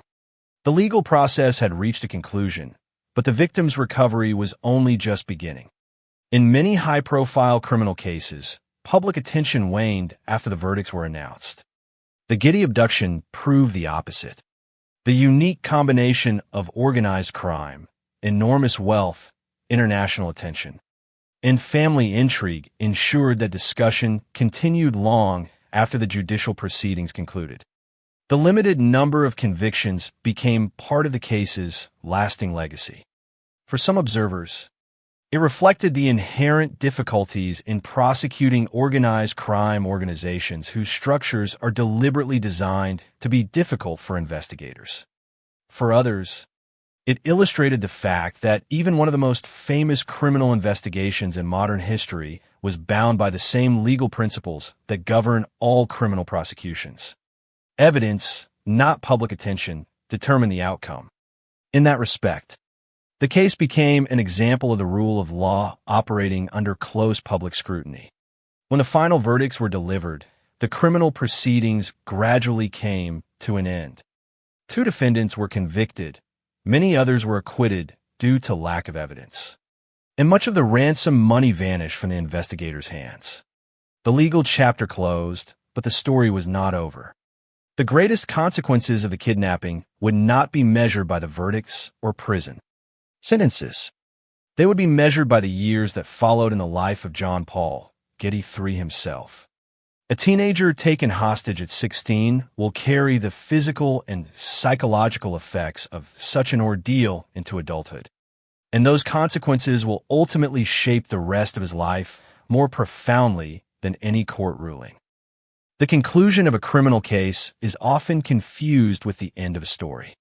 The court delivers its verdict, investigators close the case, the press moves on to new headlines, and public attention shifts elsewhere. However, for victims, the end of legal proceedings rarely signals the end of suffering. In the case of John Paul Getty III, the kidnapping officially ended on December 15, 1973, when he was released after nearly 5 months of captivity near Lauria in southern Italy. The investigation ultimately led to his arrest. The court delivered its verdict, and the world shifted its attention to other events. But for the 16-year-old who endured months of isolation, physical violence, and insecurity, the consequences would last a lifetime. His story after the kidnapping is a reminder that survival does not always equate to recovery. Freedom ended captivity, but it did not erase the trauma. The damage inflicted during those months went far beyond the visible wound of losing an ear. Although his physical condition gradually stabilized after his release, the emotional and psychological effects of that experience continued to shape every stage of his adult life. In 1977, 4 years after the abduction, John Paul Getty III underwent reconstructive surgery to repair his severed ear. This surgery was a crucial step in addressing one of the most visible traces of the crime. Reconstructive surgery can restore appearance and, in some cases, improve physical function, but it cannot erase the memory. Every victim of violent crime carries experiences that no medical procedure can completely heal. For John Paul Getty III, the ear reconstruction symbolized both survival and permanence. The physical wounds may be treatable, but it will always be linked to one of the most infamous kidnappings in modern history. While surgery addresses the tangible consequences of the crime, the intangible ones are far harder to overcome. According to documented information, the years following the kidnapping were marked by struggles with alcohol, drug addiction, and dependence on tranquilizers. These developments illustrate the lasting burden that traumatic experiences can place on survivors. Trauma doesn't always manifest immediately, nor does it affect every individual in the same way. For some, psychological consequences emerge gradually, impacting relationships, decision-making, and overall health for years. The available information doesn't allow us to identify every individual factor contributing to John Paul Getty III's later difficulties, and it would be inappropriate to speculate beyond documented evidence. What can be said with certainty is that the abduction remained one of the defining events of his life, and his subsequent hardships followed months of captivity, enduring serious physical injuries, infections, and illnesses. Despite these challenges, life continued in some respects. In 1974, a year after his release, John Paul Getty III married Gisela Martinsacker. They had a son, Balthazar Getty. These milestones show that even after such terrible trauma, life doesn't simply stop. Families continue to form, children are born, and new responsibilities arise. However, the existence of moments of happiness does not erase the impact of previous suffering. Human life is rarely divided into clearly defined chapters of happiness and tragedy. Often, both coexist simultaneously, with hope and hardship intertwined. The Getty family story after the abduction reflects this complexity. While a new generation joined the family with the birth of Balthazar Getty, the lasting impact of the abduction continued to shape his father's life. The most devastating chapter in John Paul Getty III's later life came in 1981. At age 25, he simultaneously used alcohol, the tranquilizer Valium, and methadone. According to records, this combination led to severe liver failure and a stroke. The consequences were catastrophic. He was quadriplegic, nearly lost his ability to speak, his eyesight deteriorated significantly, and he became dependent on a wheelchair and constant care for the rest of his life. It was a profound turning point, altering not only his physical condition, but every aspect of his daily life. The young man who had explored the art community in Rome, frequented nightclubs, painted, modeled, and sought creative independence, now faced life with severe physical limitations. The contrast between his youth and later circumstances remains one of the most poignant aspects of the entire story. Although the abduction ended many years ago, its place in the broader narrative of his life becomes inescapable. The years following the stroke were defined more by survival than recovery. John Paul Getty III required extensive support in his daily life and suffered from poor health for decades. Public attention to the Getty abduction occasionally returns through documentaries, articles, and discussions of organized crime or wealthy families. But the individual at the center of the story lives largely outside of those public conversations. His life continues quietly, shaped by circumstances vastly different from the freedom he enjoyed as a teenager in Rome. On February 5, 2011, John Paul Getty III died in England at the age of 54 after years of living with serious disabilities. His death closed the final chapter of a life known internationally not for personal ambition or professional achievements, but for a crime committed against him when he was just 16 years old. Looking back over the decades, it is clear that the abduction cannot be understood solely through the dramatic events of 1973. The months of captivity were only the beginning of a much longer story. Its consequences lasted for nearly 4 decades, affecting health, relationships, and quality of life in ways that no ransom or court ruling could fully resolve. The legacy of the case extends beyond the individuals directly involved. Over time, the abduction became part of popular culture, introducing new generations to the extraordinary events surrounding the Getty family. The 2017 film All the Money in the World, directed by Ridley Scott, recreated the ransom negotiations and the difficult decisions surrounding the case. In 2018, the television series Trust premiered. These works delved deeper into the Getty family and the kidnapping. They contributed to rekindling public interest, ensuring the case remains widely discussed decades after the crime occurred. However, it is important to distinguish between dramatization and documented history. Films and television series are created for audiences and may emphasize specific viewpoints or storytelling techniques. Documented events remain the foundation upon which historical understanding of the case is based. Those events reveal a tragedy that needs no embellishment. A 16-year-old boy was abducted by members of the Ndrangheta, held captive for nearly 5 months in a remote cave, subjected to brutal abuse, including the amputation of an ear, only released after protracted ransom negotiations, and left to suffer the consequences for the rest of his life. This story is powerful because it is true. It also challenges some of society's most ingrained assumptions. Wealth is often envisioned as the ultimate form of security, capable of preventing misfortune or quickly resolving crises. The Getty abduction proved the opposite. The immense fortune tied to one of the world's richest families could not prevent organized crime from choosing a vulnerable victim. It could not erase the family's disagreements about how to respond. The legal system could not save a 16-year-old from months of captivity, physical injury, or mental trauma, nor could it guarantee full justice through the legal system. And it cannot erase the lifelong consequences that haunt the victim long after international attention has subsided. This case also illustrates the horrific human cost of kidnapping. Public discussion often focuses on the ransom, negotiations, police investigations, and the trial outcome.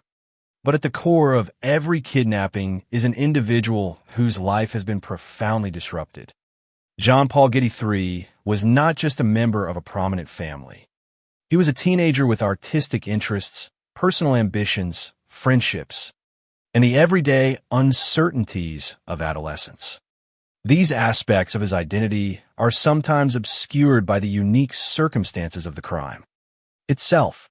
Remembering the victim as a human being, not just a symbol, helps preserve the essential human dimension of the story. His experience reminds us that behind every newspaper headline is an individual whose suffering cannot be measured by the amount of media coverage or financial figures. Even the famous image of the Getty ransom often encourages discussion more about money than about the young man whose freedom depended on it. However, history ultimately shows that the greatest loss was not financial. $17 million in ransom was demanded. Millions of dollars were eventually paid. The vast majority of the ransom was never recovered. Those figures have become permanent markers in history. But the true cost of the abduction cannot be measured in money. Instead, it lies in 5 months of captivity, a permanent physical injury, years of psychological struggle, severe disability following the 1981 health crisis, and a life forever divided into 2 separate parts, before the abduction and afterward. More than half a century has passed since that summer night in Rome when John Paul Getty III disappeared from Piazza Farnese. The city streets continue to welcome visitors. The Getty name remains synonymous with extraordinary wealth and cultural philanthropy, and the legal proceedings have long since become history. Yet the abduction continues to be studied because it represents more than just a notorious criminal case. It is a cautionary reminder that organized crime can reach even the most powerful families. That public perception can complicate the search for truth. That justice often faces unavoidable limitations. And that the most profound consequences of violence often linger long after the headlines fade. Above all, the story of John Paul Getty III is a story of human vulnerability. The incident reminds us that privilege cannot erase suffering, that survival does not always restore what has been lost, and that the wounds inflicted by violent crimes often persist long after the victim regains their freedom. The kidnapping officially ended in December 1973, but its consequences continued to haunt John Paul Getty III until his death in 2011. This enduring reality, more than the Getty family's fortune or the notoriety of the ransom, explains why the case continues to resonate for generations. It is remembered not only for the money involved, but also for the lasting human cost that no amount of wealth can erase. Survival does not always compensate for loss, and the wounds inflicted by violent crimes often linger long after victims regain their freedom. The kidnapping officially ended in December 1973, but its consequences continued to haunt John Paul Getty III until his death in 2011. This enduring reality, more so than the Getty family's fortune or the notoriety of the ransom, explains why the case continues to resonate across generations. It is remembered not only for the money involved, but also for the lasting human cost that no amount of wealth can erase. Survival does not always compensate for loss, and the wounds inflicted by violent crimes often linger long after victims regain their freedom. The kidnapping officially ended in December 1973, but its consequences continued to haunt John Paul Getty III until his death in 2011. That enduring reality, more than the Getty family's fortune or the notoriety of the ransom, explains why the case continues to resonate for generations. It is remembered not only for the money involved, but also because it illustrates the long-term cost to humanity that no amount of wealth can erase. Every true crime story eventually comes to a conclusion, with the events being documented. Investigations close, courtrooms fall silent, and the press moves on to new headlines. However, some cases refuse to fade from public memory because they reveal something bigger than the crime itself. The abduction of John Paul Getty III is one such case. More than half a century has passed since a 16-year-old boy disappeared from Piazza Farnese in Rome on the morning of July 10, 1973, but the questions raised by his suffering continue to resonate. It is not simply a story of ransom or organized crime. It becomes a story of family, perception, wealth, vulnerability, and the lasting consequences of violence. Looking back at the whole picture, the tragedy unfolds in a series of stark contrasts. On one side is one of the world's wealthiest families, a name synonymous with extraordinary financial success and international recognition. On the other is a teenage boy who, despite the wealth surrounding his family, was unable to protect himself from becoming a target of organized crime.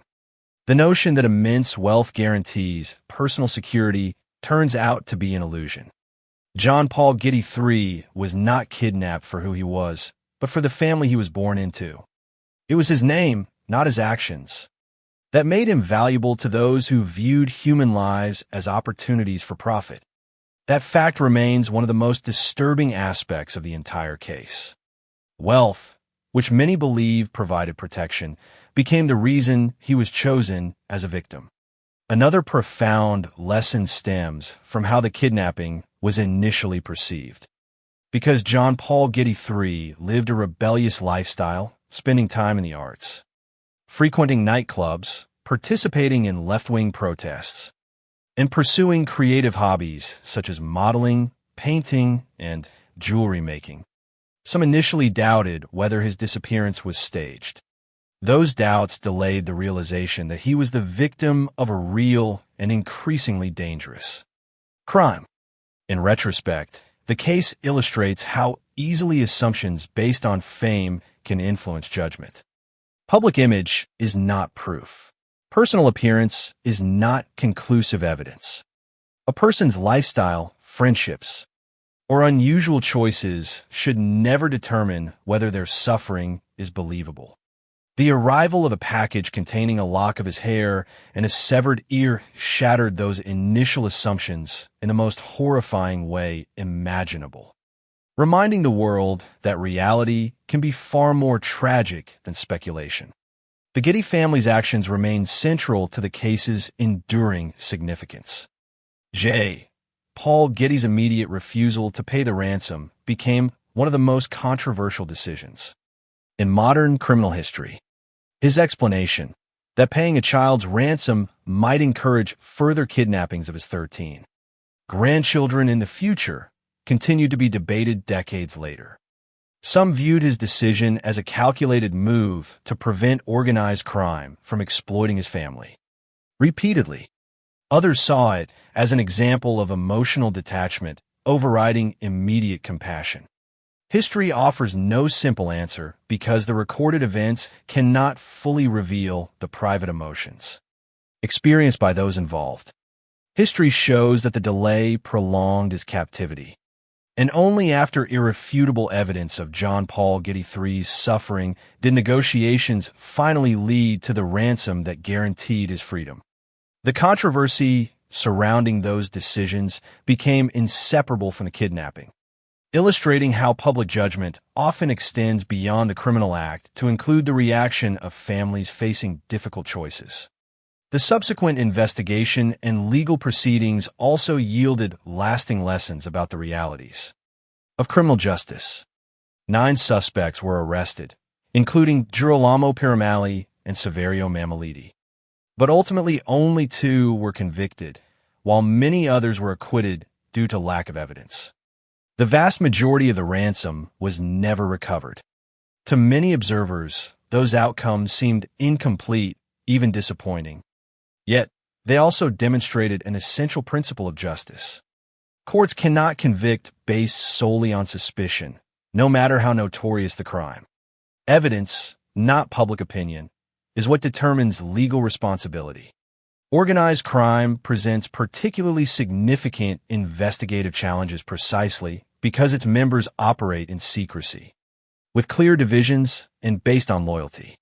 The Getty kidnapping demonstrates that even one of the world's most famous criminal cases is subject to the same legal standards as any other prosecution. However, perhaps the most profound lesson lies in what happens after the headlines fade. Public attention naturally focuses on the kidnapping, the ransom negotiations, and the court proceedings. But the longest chapter of the story unfolds quietly for decades afterward. John Paul Getty III underwent reconstructive surgery in 1977 to repair his severed ear. But the psychological consequences of the ordeal remain. His struggle with alcohol, drugs, and tranquilizers ultimately led to a devastating medical crisis in 1981, when the combined use of alcohol, Valium, and methadone resulted in severe liver failure and a serious stroke. The consequences left him quadriplegic, severely impaired speech and vision, dependent on a wheelchair and requiring constant care for the rest of his life. These events remind us that the impact of violent crime often lasts long after rescue. His imprisonment ended in December 1973, but its ghost haunted him for the rest of his life. That distinction is crucial. Survival and recovery are not the same. Victims may regain their freedom while still suffering physical and mental consequences that last. For decades, John Paul Getty III died in England on February 5, 2011, at the age of 54. Nearly 38 years had passed since his abduction. During that time, generations had changed, organized crime had evolved, and countless other criminal cases had garnered international attention. Yet his story lives on, not only because of its sensationalism, but also because it touches upon universal questions that remain relevant. What responsibility comes with such a vast fortune? How should families respond when faced with impossible choices? Can justice fully compensate for irreparable harm? And perhaps most importantly, how should society remember victims whose identities are obscured by the extraordinary circumstances surrounding the crimes inflicted upon them? The ongoing cultural interest in the case reflects these enduring questions. The story inspired the 2017 film All the Money in the World and the 2018 television series Trust, which introduced audiences to the events surrounding the Getty family. These adaptations show that the kidnapping remains one of the most iconic real-life criminal cases of modern times. However, none of these works can fully capture the reality of the young man's life. Behind every film, documentary, article, and podcast is the recorded history of a 16-year-old boy, taken hostage as a normal teenager and bearing the wounds that will stay with him for the rest of his life. As the story concludes, it's worth returning to the question posed at the beginning. What happens when the grandson of one of the world's richest men disappears? Historical records reveal a bitter answer. Wealth could not prevent the kidnapping. Wealth cannot erase family discord. Wealth cannot erase the suffering endured during nearly 5 months of captivity. Wealth cannot guarantee complete justice through the courts. And wealth cannot restore lost years of health and freedom. The kidnapping of Getty remains significant not because of the enormous sums of money involved, but because it exposed the limits of what money can achieve.